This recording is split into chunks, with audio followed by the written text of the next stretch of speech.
Day blog. আজ আমি আপনাদের সাথে শেয়ার করব বিট লবণ রেসিপি।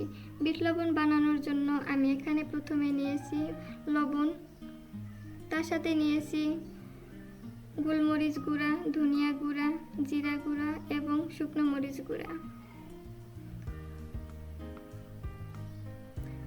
বিট লবণ বানানোর জন্য প্রথমে আমি কড়াইতে লবণগুলো দিয়ে 2 থেকে 3 মিনিট ভালোভাবে ভেজে নেব। লবণগুলো ভালো করে ভেজে নেওয়ার পর এর সাথে আমি অ্যাড করব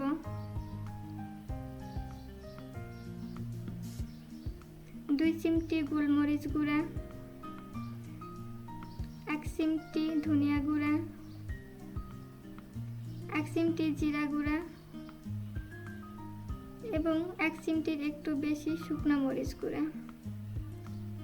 সবগুলো উপকরণ আমি আবারও ভালোভাবে ভেজে নেব।